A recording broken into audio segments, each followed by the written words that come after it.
Hello, everyone. Welcome to my birthday episode of Becoming Non-Anonymous. I'm Dr. Lynn, and I'm here to give you some tips at how you can turn your addiction into recovery superpower, one power tip at a time. So today is episode number 4, and it is called Triumph Over Trauma. So I'm going to give you some helpful tips that have certainly helped me triumph over my trauma. But I want to show you the background, and if you were to zoom in, that is downtown San Antonio, Texas. This is Comanche Trail or Hill. It is the lookout, the highest point in Texas. So every year for my sober birthday, I hold my chip up as high as I can, and I climb a mountain and hold it up to God. So I came to my highest point today, and I'm taking my show on the road. So I'm actually going to go climb a mountain, one in Kentucky, mountains in Kentucky, or Big Hill, and another one in West Virginia. I'm going to climb at NROCS, and I will take my picture with my coin up there. But what a great homage. I thought it's time we come outside. So in my show, we're going to do 2 things. It has 2 parts. The first part one is the doing, and the second part is explaining how that doing can inform you with some tips to triumph over your trauma or tragedy. So I'm going to back up here. I'm going to do 4 different Tai Chi moves, all right? So check these out, and I'll explain them while we're doing it. So the first one is called setting a shield and warding off evil. So I'm going to kind of do a nice side lunge similar to Warrior 2 legs, and I'm going to set a shield. And that shield is going to protect me. Then I'm going to take this hand and I'm going to bring it up, and I'm going to ward off evil. So I'm setting a shield to protect myself and taking action to ward off evil. And then I'm going to turn the other direction. So the shield is already set. Big breath in and ward off evil. I'm going to do that one more time. So I'm literally rotating my body and my feet, and I am adding an action to ward off that evil. All right, I'm going to inhale and turn the other way. Bring that arm up, setting a shield, warding off evil. All right, our second move is called the dove. So you're going to take 3 fingers, which represent the dove's tail, and you're going to bring the dove's tail over to your wrist, that lifeblood point of your body. Then you're going to do this active flying motion, reaching up high. Look up high, you should see the beautiful sky. Beat twice on your heart, bring the legs together and take flight. So let's do that on the other side. I'm going to set my shield here, dove tail, 3 fingers, bring the dove tail to the pulse. You're going to take flight, that path towards healing and triumph. Meeting up high, 2 beats, and come around. All right, our third move is called embracing the tiger and cutting the path to clarity. So I'm going to come forward here, and I want you to embrace your tiger. Then this hand that's closest to you is going to come down. I'm going to follow that hand and kind of karate chop it forward. Then I'm going to do the other one. And then I'm going to begin to walk back. So I'm going to take that leg and arm, come back, and when I come forward, slide that foot. Step back, slide the foot, step back, slide the foot, step back, slide the foot. Embrace your tiger. Now we're going to do a move called turn the other cheek. So I'm going to take one arm and I'm literally going to pretend to turn that cheek. So I don't touch the cheek, I just turn it. And then I'm going to begin to walk forward. So it's the opposite leg, opposite arm, inhaling as you rise, Exhale as it falls, inhaling, exhaling, turning the other cheek. All right, now we're gonna put all 4 moves together in a flow, and then I'll teach you about the meaning of the bow at the end and how it relates to recovery. All right, here we go. So we're gonna do all the moves together. I better come forward so when I'm walking back, I don't fall over. All right, so we're gonna set the shield we're gonna ward off evil. We're gonna turn and set the shield, ward off evil. 3 fingers of the dove. You'll fly across, come up to the heart, open out. Set the shield on this side, ward off evil. 3 fingers come across to the pulse. You're gonna come and fly up high, come down, and step together. Okay, now we're gonna embrace our tiger, and we're gonna initiate the movement. Initiate the movement, path to clarity. We're gonna step back, step back, step back, step back. Embrace your tiger. Now we're gonna turn the other cheek. So you're gonna turn, and then begin walking forward. So it's the opposite arm, opposite leg, turning the other cheek and turning the other cheek. I'm gonna keep coming forward and I'll show you the bow. So usually the end of a flow series in Tai Chi, you bow. So 4 fingers together is friendship. The thumb is trust, the fist is service. And if you bring it together, it makes a triangle. And I always think of the AA triangle of service. And I like to inhale and come up, look up high, and bow. And there you go.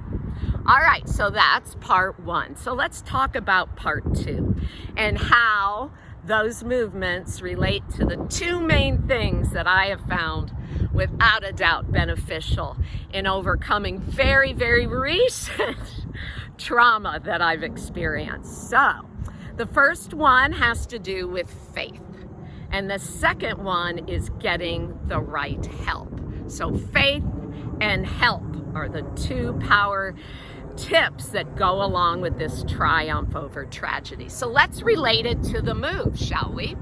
So this shield that I'm setting, I love the Bible, especially the Life Recovery Bible and how that relates to addiction, is setting the shield of faith has to do with the armor of God.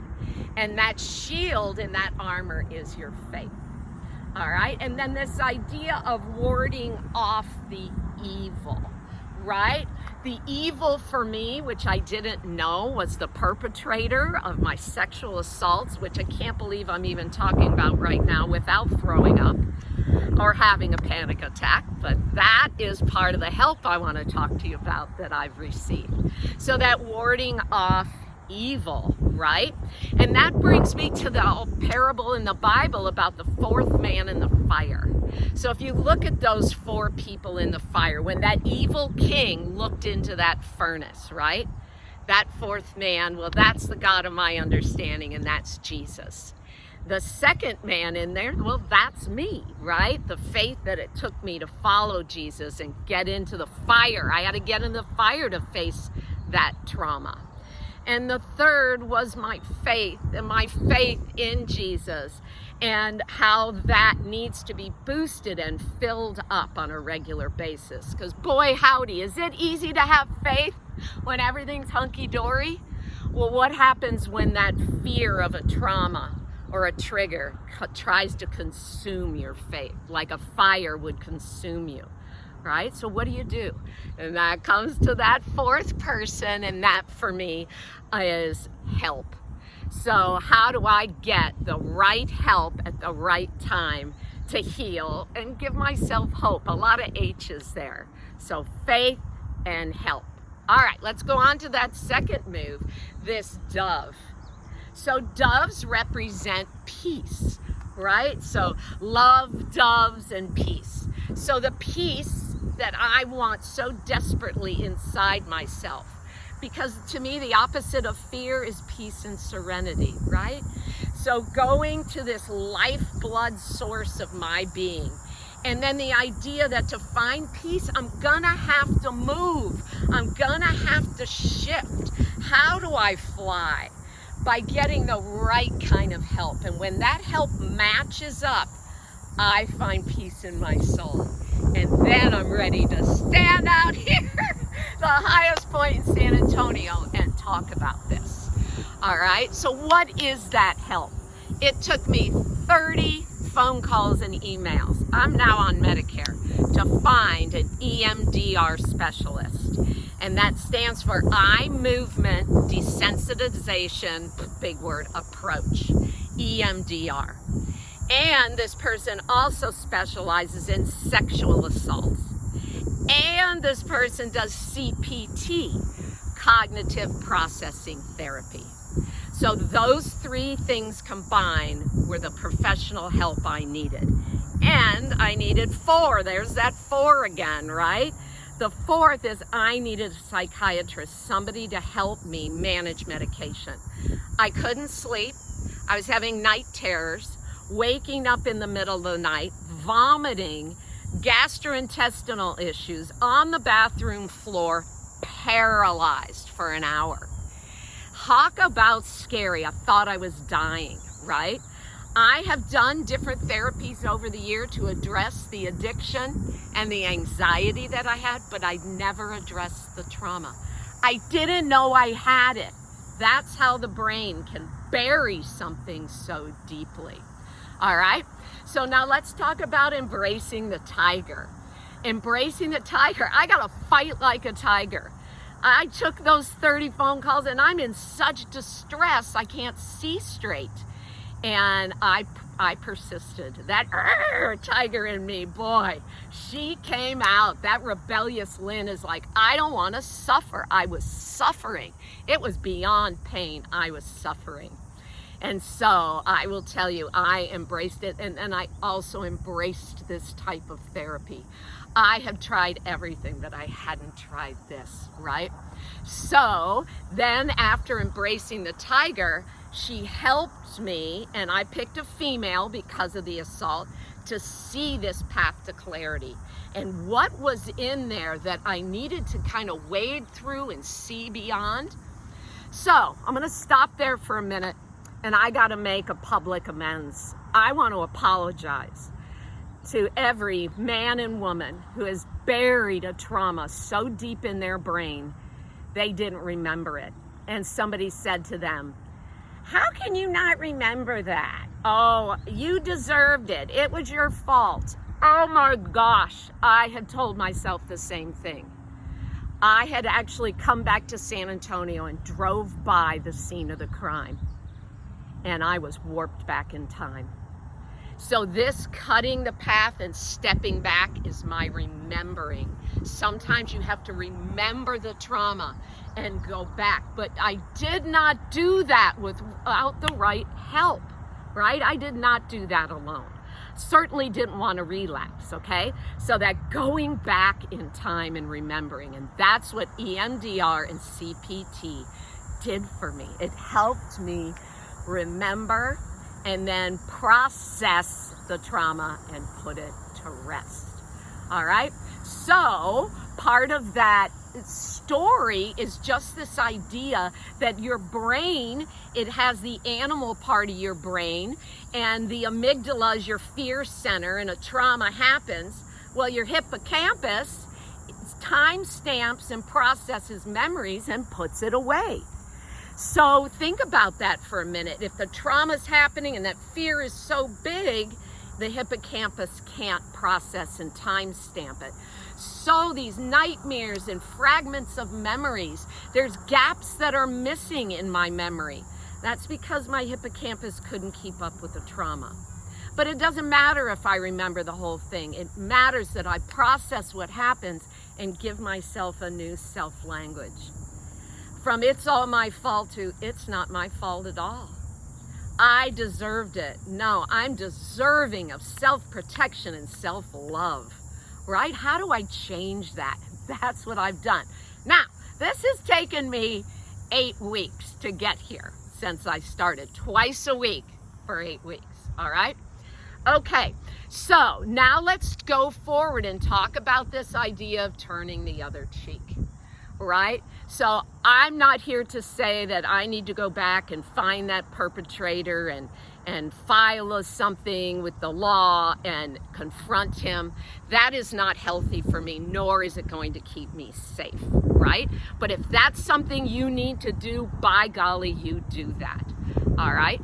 But I'll tell you, once I revealed this trauma from 34 years ago that I had buried, another one percolated up. So that one lay on top of another one. And the other one happened 40 years ago when I was sexually assaulted and humiliated in front of other people.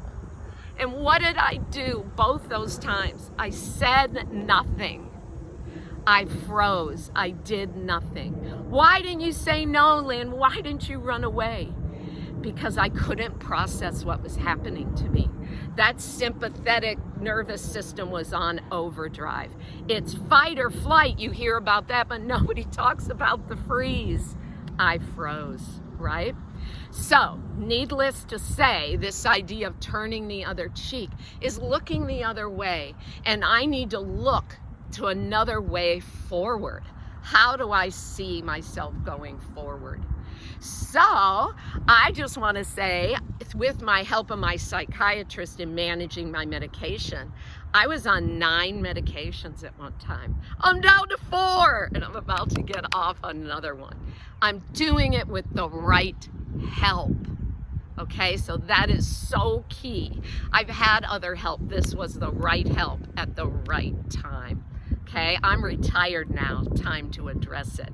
All right, so I'm thinking all these years of drinking and these bad choices I made were all because I was trying to drown out my trauma. And some of the trauma happened all the way back in my childhood. How about that? So anyway, I hope this idea of triumphing over trauma or tragedy, that you remember that faith, that first piece there. I gotta have faith, the God of my understanding. And where do I fill this faith up and keep the ability to set a shield, right? When my fear is trying to overcome me. I go to church and I dance and sing for Jesus. I go to Christian concerts and dance and sing for hours. I'm going to Bible study. I'm filling my faith tank, right? I'm living that out. There is a fourth man in my fire. And that help, I'm continuing to get the right help. Even though I'm feeling better now and talking about it, there's still more that I need to deal with. And that's usually when I bail. When I'm feeling good enough, I go back. Well, I ain't going back till this is over. So anyway, that's the end of our 4th episode of Triumphing Over Tragedy. I will see you on the road. I'm going to take off and drive all over the country with episodes on how you can turn your addiction into the power of recovery, that superpower, one power trip at a time. Bye-bye.